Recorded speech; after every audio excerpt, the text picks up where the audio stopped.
Yaakov certainly showed commitment and determined by working 7 years before he was able to marry his wife, which he thought first was Rachel, and then he said another 7 years hard work. But I want to share with you a story which shows commitment on a different level. Only a shliach, I think, could have that commitment. But before I share the story with you, we are committed to say thank you to Hashem, because his commitment to us is complete and infinite. Mizmoy lesoy doril adene kol haaretz ivdes adene b'simcha. Boy lefanav b'yanon aduk adene elim hu asanu v'lo nachnam v'tzamarisoy. Boy yisharu b'soy lechatzroisoy b'silo hoydele b'ach shmoy. Kitoy v'adene l'olam chazdoy v'yadoy v'dor emunosoy. Erev Shabbos, some tzedakah definitely goes a long way. Especially Shabbos v'yetze, going out. Let's go out of exile. Let's go out of Galus and go into Yerushalayim.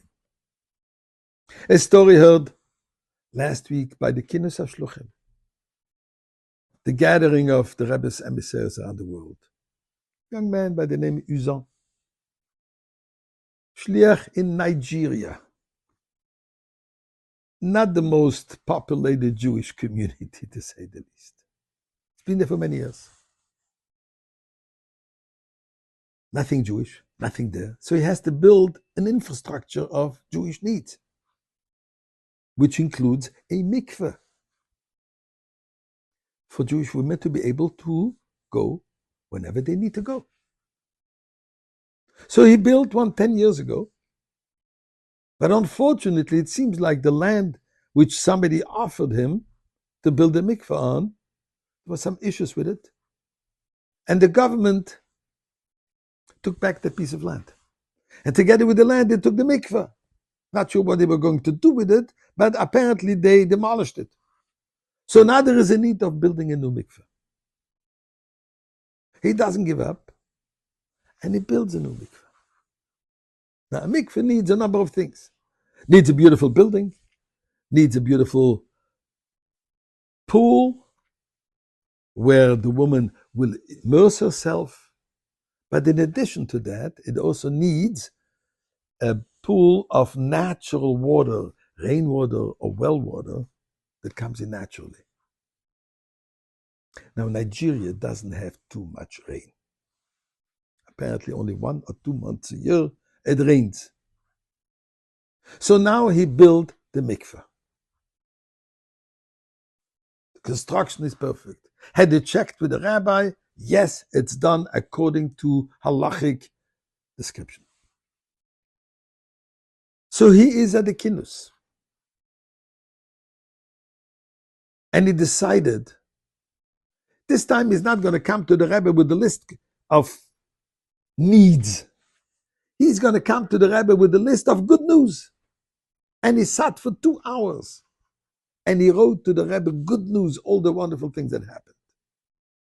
Amongst them, that Baruch Hashem, we have the structure for a mikveh. And obviously he mentions, now all we need is rainwater.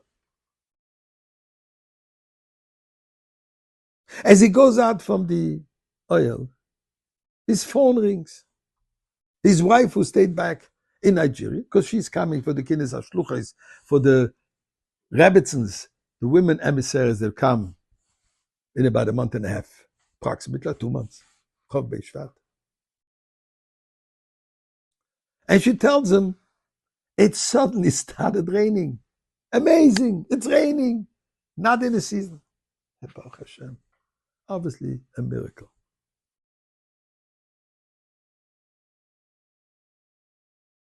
But is there enough rain?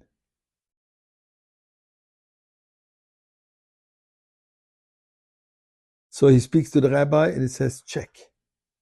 And turns out, yes, there is enough rain. So the pool with the natural water is filled. But he also needs water in the pool where the women will immerse themselves. Now, Nigeria doesn't have faucets with rain, with water. To get water, you have to order tankers of water. Listen to this. Saturday night, he's sharing with his friends. I was supposed to go back a few days later. I'm going back the first flight available. I said, why? I have to go take care of the mikveh. What do you have to take care of the mikveh? You have the rainwater, you just told us. Not so simple. We got to order water. Bring it from somewhere else. I have to be there to do that. Why can't it wait 2 days? After the picture, after the banquet, the whole kindness says, if one woman will need the mikveh the day, I want to make sure that she can use it. Set aside my enjoyment of the kindness. I have a mission. Eibishter, time for you to send us the global purity mikveh Mashiach.